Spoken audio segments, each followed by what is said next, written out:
Welcome to the IREL podcast. Are you sick and tired of real estate gurus pitching their next free construction deal only to find out years later they were completely wrong? Worried the next overseas conference you spend thousands to attend will only be used to sell overpriced lots and deserted developments? Join thousands of other international real estate seekers who are looking for their place in paradise without the sales pitch. Straight from your host, Taylor White. Hey, real estate seeker. Welcome to the Overseas Property Insider Podcast. I'm your host, Taylor White. I am proud to say this episode is brought to your earbuds courtesy of my friends at Skype. 64 published interviews across 24 countries in numerous time zones for the whopping price of nothing, nada, zilch, absolutely zero. How is that possible? Head on over to irelpodcast.com/Skype and see for yourself. That's irelpodcast.com/SKYPE. Our travel bug continues when I sit down and speak with Tim Leffel from World's Cheapest Destinations, who has circled the globe 3 times and has dispatched articles from 5 continents, is coming to your earbuds from Guanajuato, Mexico. Tim has written the book World's Cheapest Destinations, now in its 4th edition, was voted a top 12 travel blogger in 2012, and has been cited in over 50 media outlets, including USA Today, Kiplingers Personal Finance, and Travel and Leisure. Instead of telling you more, let's jump into the call and let Tim share all of his exploits with you. Complete show notes can be found at irelpodcast.com/Tim Leffel. In case you can't tell, I'm excited. Let's get Tim on the phone. What's going on, Tim? It's Taylor White. I'm excited to have you on the podcast today, straight from Guanajuato, Mexico. Why don't you tell us a little bit more about yourself? Sure. Well, thanks for having me. I'm sitting here looking out at beautiful sunny weather, and I try not to rub that in every day when I'm talking to those people freezing up north. It's been a rough winter there. But I am a travel writer, and I've been a part-time one for about 20 years and a full-time one for 8 or 9 at this point. I'm an editor and an online publisher. And so I have one of those great laptop jobs that you can do from anywhere, and it doesn't really matter a whole lot where I live. When I'm in the States, I've been in Nashville, Tennessee, New York City, Tampa, Florida, but now I live with my family in central Mexico up in the highlands where it's about at 6,000 feet. So it's kind of one of those eternal spring climates where it's pretty nice all year, and none of the houses have air conditioning and almost nobody has heat. So it's pretty easy. Tim, I'm already jealous. Just give us a little geography lesson very quickly. Where's Guanajuato located in Mexico? Well, a lot of people have heard of San Miguel de Allende because there are about 10,000 foreigners living there, and we're about an hour and a half west of there and about 4 hours north of Mexico City. So it's kind of smack in the middle of the country, and this is kind of their Philadelphia. This is where their revolution started to get freed from the Spanish way back in 1810. So it's kind of a real popular place with Mexican tourists, but not so much with foreigners. And then, Tim, I got to know you from your Cheapest Destinations blog, and I know that you blog quite a bit. You write. Talk more about what you do professionally. Well, I've had that blog running since 2003 when basically I put a book out called The World's Cheapest Destinations around that time when I was at home with a new baby and wasn't really traveling as much as I did in the old days. I went backpacking around the world 3 times with my now wife when I was younger and before we had a child, and just lived, the $20 a day budget and just had a great time. But then, had to settle down a bit, and I put out this book because there wasn't anything out there like it. I wanted to know where you could really travel well on a budget, and it was hard to find that in one place. So I put the book out, and it sold pretty well, and now it's in its 4th edition. And I've run the blog for more than 10 years, and then I've also along the way built up some other websites. Perceptive Travel is all narrative travel stories. I run one that's all about travel gear, and we do reviews of travel gear products, and one that's all about hotels. So it's kind of like a portfolio of websites that are resource sort of sites. And I know that you're being very modest because I know in 2012 you were rated one of the top 12 travel bloggers in the world. That's pretty cool. Yeah, that was Chris Elliott's, I think. I've done pretty well. I do speak at some bloggers conferences and things like that because I'm kind of like the wise old man at this point. But I do. There are always people you can look to that are doing better, and I keep striving to grow the business. But I also am really proud of the fact that I'm doing what I want every day when I get up, and it's a lot more fun that way than dreading Mondays. So, Tim, I know that you have a great quote, which I really like, and you say it's a contest and not a journey when you count the countries that you've been. But I know that you say that you've written from 5 continents. So maybe talk about which continents those are. Sure. And it's kind of a funny thing. Some people are country counters and some people aren't, I guess. And it's probably over 50, but I really don't know at this point how many I've been to. But I spent a lot of time in Southeast Asia when I was backpacking, and I spent a lot of time in India and Nepal and some of the cheaper places in the Middle East like Egypt and Jordan, and we were in Morocco. And I didn't do a whole lot, and I didn't do anything in Latin America on those trips because I figured I would get to it later when I was in the U.S. And so I've made up for lost time on that count, and I've been to probably the majority of countries that are south of the U.S. at this point. So, Tim, I have to ask you, we have to do a little smackdown of different countries in different regions just so we can get your take on them. Is that okay with you? Sure. Okay, what if we do a little compare contrast, maybe about a couple locations that you like in Southeast Asia so we can get to know more about those and how they're the same or different from each other? Sure. Well, I love Southeast Asia, and I think if you're a budget traveler, it's probably the best part of the world to travel in because you really get tremendous value for your money. And it varies a little bit from place to place, but I actually took my wife and daughter there about a little less than 2 years ago, and we went to 3 countries in 3 weeks, which is not the way I did it in the old days, but we went to Thailand, Vietnam, and Cambodia, and I really enjoyed all three of those, and I really like all those places.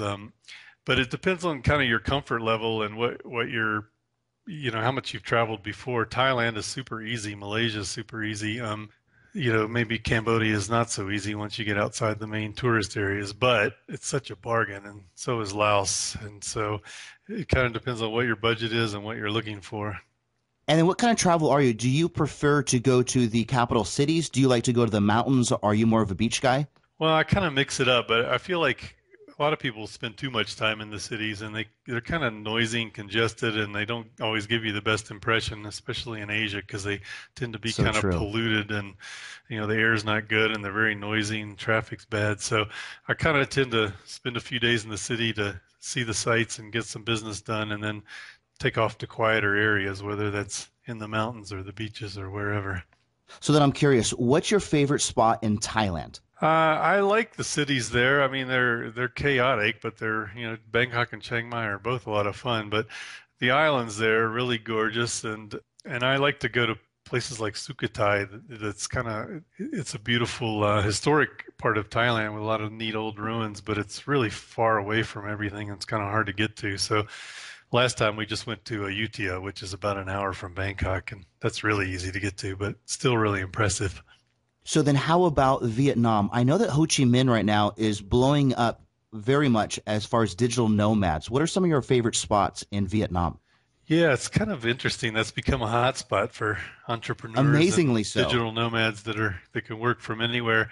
It's not my favorite place because it's really hot and the traffic's horrible, but I like Hanoi a little better, and that's where I spent most of the time last time. But we flew into Da Nang from Cambodia actually and took a overnight train up to Hanoi, which was really nice. It's a great train journey. The scenery is beautiful, and my daughter loved that because she thought it was like sleeping in bunk beds, but on the move, and that was a lot of fun.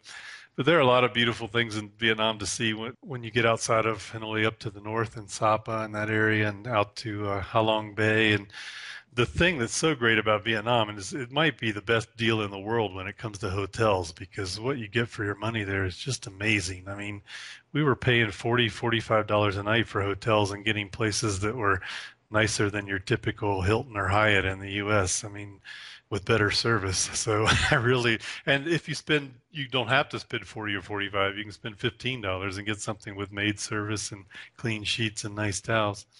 Plus, it's just like Thailand with the fact that it has amazing food. Yeah, fantastic food. Actually, there's a digital nomad there, Jody Ettenberg, who runs a site called Legal Nomads. She's running street food tours in Ho Chi Minh City. I'd love to do that someday because she knows her food. Shut up. Street food tours. That sounds like an amazing idea, actually. Yeah, I'm sure it's great. So why don't we hop over to Europe? Maybe pick a couple spots in Europe that you've been and kind of mention some little compare and contrast of those. Well, I'll admit I'm kind of a cheapskate, as you could probably guess from my blog name. Makes two of us. So I've spent a lot of time in Eastern Europe, and it's a great value there. It's former Iron Curtain countries, but that doesn't mean everything's bleak. I mean, especially if you go there in the warm months, it's really pleasant, and there's fantastic food. And I think Budapest is one of the great cities of the world, and it's really easy to get around, and there's a lot to see. But, places like Bulgaria have great hiking and, beautiful countryside that's amazingly well preserved. But I just went on a bike trip last year in Portugal, and that was amazingly inexpensive. If you want to stay in Western Europe and still get a great value, that's definitely the place to go right now, because it was already a good deal, but they're having financial issues, like Spain and Ireland and a few other places. And that's really kept a lid on prices there. And so you can really get good deals on accommodation, and meals out are a great deal. You can drink really good wine that's made in Portugal and eat your good bread and olives, and it's wonderful. It's the kind of experience maybe that you would get in rural France or Italy, but at a far lower price tag. And then, Tim, I'm curious, do you base your travel off of exchange rates and how much it's going to cost? Like for instance, if something goes down, if your dollar goes further, like in Vietnam versus the dong, do you go there versus someplace else, or do you kind of base your trips on something else? Sometimes, and I definitely advise people to do that if they're flexible, because it can make a huge difference, especially if you kind of beat the lag. Sometimes prices eventually catch up after a currency exchange drop, because, we're in a global economy and some things are priced in global terms, like fuel, for instance. So there's going to be some time it's going to catch up eventually. But like Argentina right now has been going through a really tough situation, and for a while there it was not a very good deal. But lately, if you go in with dollars, it is a good deal, because you can really get a fantastic exchange rate on the street anyway. They call it the blue market. It's a better rate than the official rate. But the blue market, isn't it supposed to be black market? Yeah, no. Maybe they think blue sounds better. I don't know. But yeah, I do pay attention to that and take advantage of it. And I'm kind of lucky right now in Mexico, because it's about 13 to the dollar, which historically is pretty good. So yeah, pay attention to that, because it can make a big difference to the upside or the downside. And I don't think people typically pay much attention to financial news, and then they'll land in a place and go, oh my God, it's so expensive. What happened? And often it's just because of that, because the dollar got weak all of a sudden. So what if we hop over to the Middle East? I know a lot of people don't visit the Middle East, but it sounds like you've been. Maybe say a few places that you've been there. Well, I did what used to be a really typical trip, the triangle of Egypt, Jordan, and Israel, and spent a lot of time there because I had some writing assignments. Egypt's kind of a tough call right now. I mean, a lot of people ask me if they should go there or not go there, and I haven't been, so I can't really speak from experience. I mean, I think, as in most of these cases, there are hot spots and not hot spots. And so probably if you get out of Cairo, you're fine. But it is a fantastic bargain there. And I'm sure now even better, because the hotels are so hurting for business, and those ships that go down the Nile and things like that. So it's a buyer's market. If you want to go there, you're going to be able to dictate the rates. That's for sure. And Jordan often gets the blowback just because of their bad neighbors. They have it's a very peaceful, calm country, but because they're surrounded by people like Egypt and Iraq and Syria, all these places you hear horrible things about in the news, they get kind of a tough rap by association. But if you go there, there's some fantastic things to see, and the people are great, and you can really travel well without spending a lot of money, except when you go to Petra. So it begs the question, do you ever have any problems traveling wise, either yourself or family, safety wise, or pickpockets, or those kinds of things? I never have had much of an issue. When I was backpacking, I had a camera stolen once, and I think I got pickpocketed in India once, and piddly things like that. And the camera was stolen while I slept on a train in Italy, and then we had another one, a little crappy point and shoot one, stolen in Singapore from a hostel, by another traveler. But I mean, for 20 years of travel, that's pretty good, I think. I've had worse things happen at home. Garages broken into and car windows broken and things like that. So I feel fairly fortunate. I mean, I know people have had problems happen to them, but I think one thing that's sort of important to remember is the places you think are dangerous are often not as bad as you would think. And my big example is always that some of the worst places for pickpockets are in Italy, and nobody's avoiding Italy because they think it's a hotbed of crime, but really you're far more likely to get pickpocketed in Rome than you are in Mexico City, for instance, or they're professionals there, that's why. yeah, that's what they do for a living. So the best thing is just to keep up on the news, the real news, the print news, and if you can find a source that's local, a local English paper online or local message board or something like that, that'll give you a much more accurate picture of how dangerous it actually is. And then I know that you said that you travel with a family. Before it was just you and your wife. Now it's you, your wife, and daughter. And I know a lot of people believe it's either two things. It's either a backpacker who really doesn't have a job and they're kind of living off of nothing, or it's for people that are older, that are retired, that have the money and time to travel. Maybe speak a little bit more about what it's like to travel with a family.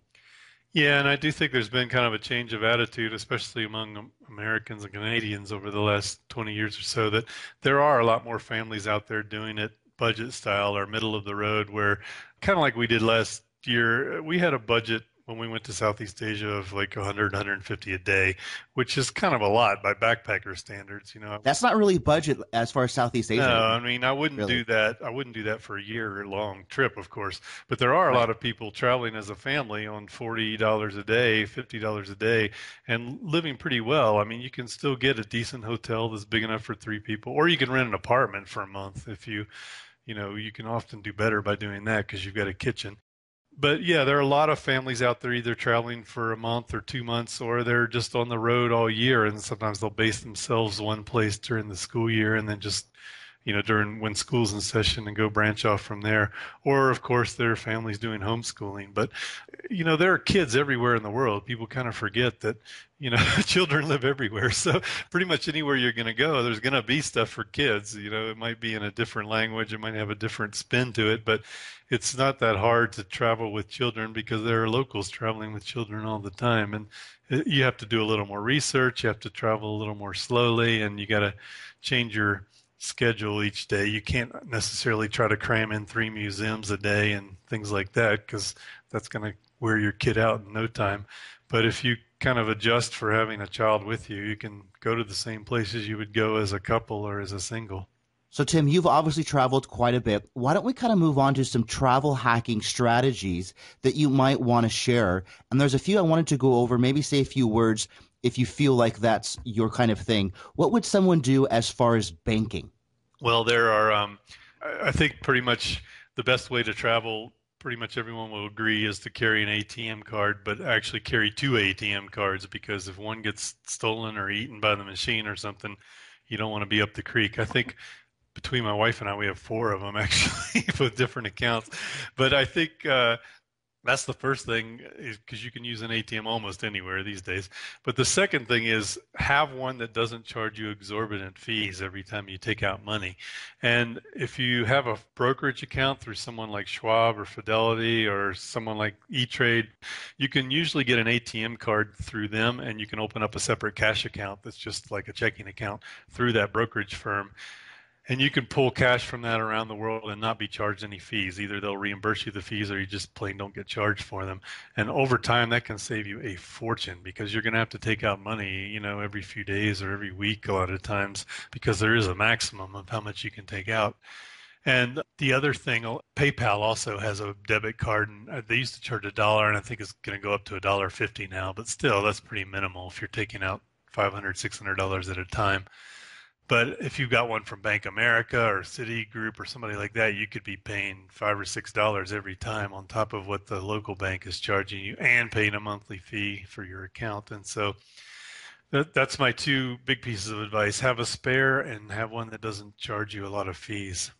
And then I would like to add a third to that, Tim, if you don't mind. I also think it's important to have cards that are different, meaning one that's Visa, one that's MasterCard. Yes, that's true. If you only have like a MasterCard one, for instance, you can go to a lot of countries where you can't find any terminals that take MasterCard, so you're kind of out of luck. Yeah, and you should have one. We'll add number 4 to that. You should have one that's a pin and chip card, because in Right. Europe, you can't use hardly any of the machines or the kiosks if you have a typical American magnetic strip card.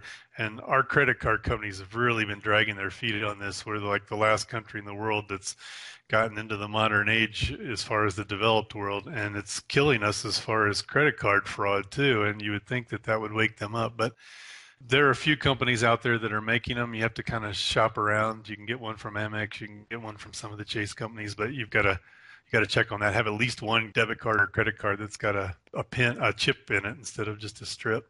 So then I think these next two are going to go together, but how about a credit card that / goes into Airline Miles? What do you do as far as a credit card, then maybe something as far as Airline Miles together?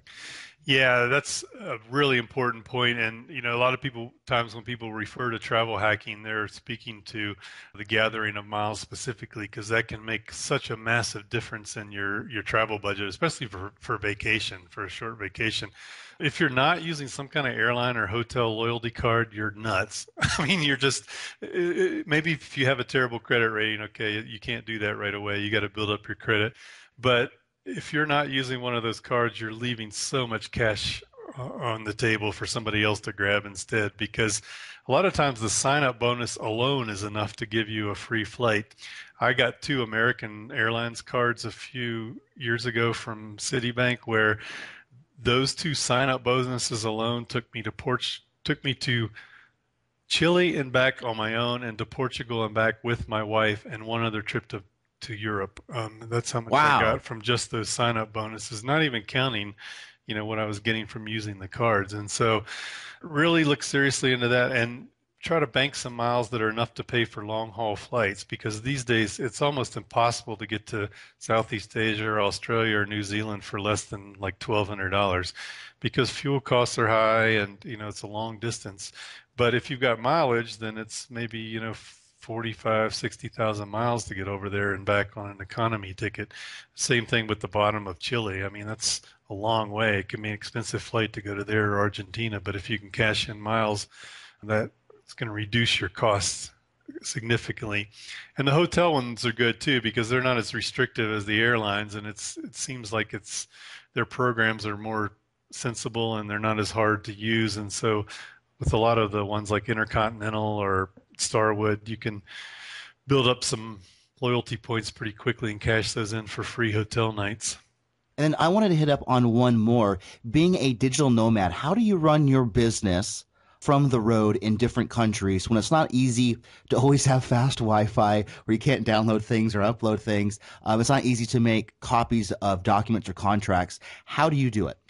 Yeah, it's not always an easy thing. The Wi-Fi, we're in this transition period where I think 20 years from now, people will look back and go, "Do you remember how hard it used to exactly. be?" Like, it'll be like people talking about when it was hard to find hot water in a hotel. I mean, it should be a given that the Right. Wi-Fi works well and that it's free. But unfortunately, that's not always the case. So I do a lot of batching, where I'll wait until I've got a really good connection before I upload photos and upload videos, especially like even in my house here, it can take an hour to upload a 5-minute video to YouTube that's an HD video. So I kind of have to sometimes just do that when I'm going out for a couple hours or when it's nighttime or something. But when I'm on the road, I try to do a lot of writing when I'm offline, and then when I can connect to a good connection, that's when I do the blog post updates and upload the photos and all of that. And the same with Skype calls. I try not to schedule a call like this unless I know I'm going to have a decent connection. And it is a little more difficult from the road. I got really spoiled. When I was in the U.S. last, I had one of those Verizon Fios connections that's fiber exactly. fiber to the home, and it's so nice. And I got really spoiled. And You can't even get that in Mexico, no matter where you are. Maybe in Mexico City you can if you're in the business district, but it's hard to get a fat pipe connection anywhere in a lot of countries, especially ones that have a telecom monopoly like this one does, and that makes it difficult. If you're in a place with a lot of competition, you've got a better opportunity. That's Carlos Slim, right? Yes, he's the richest man in the world for a good reason. So, Tim, I can't let you go just yet. I have to ask you one more question. You've obviously been to a lot of awesome, fun places. Why are you in Guanajuato, Mexico now versus some other places? Well, I could make this a really long story, but the short answer is I just, like a lot of people will say the cliche, I fell in love with this place as soon as I saw it. I came here on a travel writing assignment to review hotels many years ago, and my wife and I had talked about moving abroad for a while at some point. And within a day of getting here, I sent her an email and said, I have found the place. And she said, what are you talking about? You just got there yesterday. I said, I know, but I think this is the place. And I sent a bunch of pictures back. But we came here and stayed for a month and did a trial run with my daughter, and we took Spanish classes, and then we traveled around some other places. And eventually we moved here for a year, and we liked that year so much that we bought a house here. So I'm now living in a house that I own here. But it's one of those cities that's kind of an oddity in Mexico in the sense that it's not a grid layout. It's a Spanish colonial city with a lot of history. But the cool thing is they built these tunnels through the mountains originally to divert the water, but now they're all traffic tunnels. So there are really only 2 streets going through the city that have cars on them, and all the rest are pedestrian only. So it's a very walkable town, and there are far more people on foot than there are in vehicles, and I really like that. It kind of sounds like it's the type of place that you like so much that you don't really want to leave. Exactly. But I do have a daughter at school, so that kind of complicates the issue. So we kind of bounce back and forth between here and the U.S., and we're actually going to go back and let her finish high school in the United States, because I think that will make things a lot easier when applying for college and all of that. Because, there's always a trade-off whenever you move abroad, there are some things that are going to be better and there are some things that are going to be worse. And you kind of have to accept that fact that no matter where you live, it's never going to be absolutely perfect. There are some things that you had better at home, wherever you were before, probably more convenience or better TV channels or, whatever the case may be. And so one of the cases here is the education system is okay. And if we were in a big city like Mexico City or Guadalajara, we could send our daughter to some international school that would be academically fantastic. But if you're in a smaller town like this, it's a more desirable place to live. There's not as much choice for schools. And you're going to run into that all over the world, whether you're living in, Thailand or Argentina or Panama or wherever. And so it's just when you have a family, you have to take some other things into consideration too and do some more research and planning. Love it, Tim. Right now, everyone's going online and they're doing Guanajuato. Where's Guanajuato? Tim, I think we're right about time right now. I really appreciate it. Why don't you give out some easy ways that people can follow what you do? Sure. Well, the blog is cheapestdestinationsblog.com. If you search my name, you can find me on Twitter and, Google Plus and LinkedIn and whatever. Is Tim, Leffel. And there are only 3 or 4 of us that will show up, and I'm the only one that's a travel writer, so you can find me pretty easily. And if you're looking for new gear for your travels, it's practicaltravelgear.com. Love it, Tim. Thank you so much for your time today. Thank you so much, Taylor, and I enjoyed talking to you, and I'll tell people to come check out you and your site and your podcast.